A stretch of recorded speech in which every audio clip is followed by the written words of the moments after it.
શ્યામકુમારના નમસ્કાર.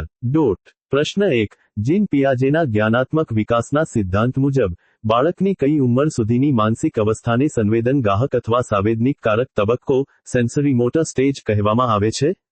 જવાબ: જન્મથી 2 વર્ષ. પ્રશ્ન 2.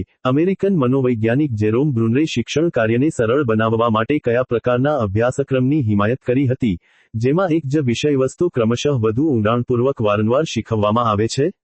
જવાબ: સર્પિલાકાર અભ્યાસક્રમ સ્પાઇરલ કરિક્યુલમ.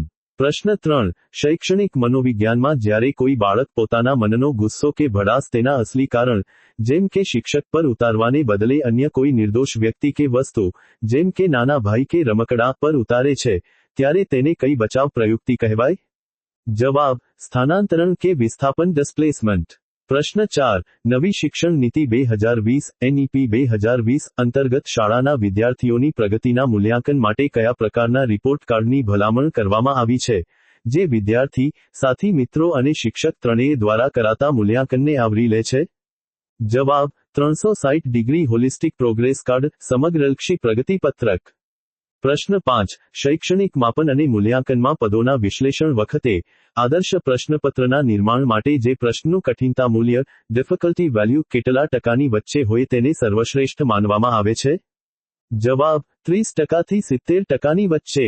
પ્રશ્ન 6. મનોવૈજ્ઞાનિક ગોર્ડન ઓલપોર્ટના વ્યક્તિત્વના ગુણલક્ષણોના સિદ્ધાંત મુજબ વ્યક્તિના એવા ગૌણ સ્વભાવ જે ક્યારેક જ પ્રગટ થાય છે અને જેની વ્યક્તિના સમગ્ર વ્યક્તિત્વ પર બહુ ઓછી અસર હોય છે, તેને કેવા લક્ષણો કહેવાય છે?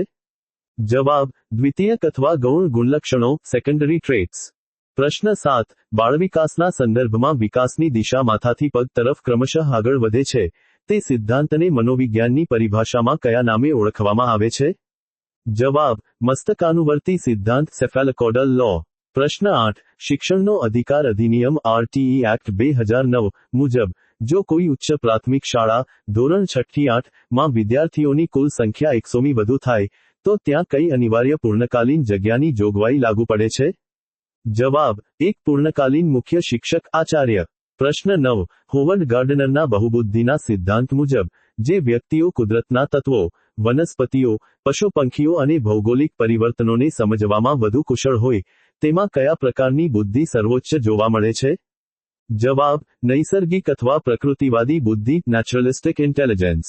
પ્રશ્ન 10. માઇક્રો ટીચિંગના કૌશલ્યો અંતર્ગત પાઠની પૂર્ણાહુતિ વખતે શિક્ષક દ્વારા સમગ્ર વિષયવસ્તુનો ટૂંકો સારાંશ આપીને વિદ્યાર્થીઓના જ્ઞાનને દ્રઢ કરવામાં આવે, તેને કયું કૌશલ્ય કહેવામાં આવે છે?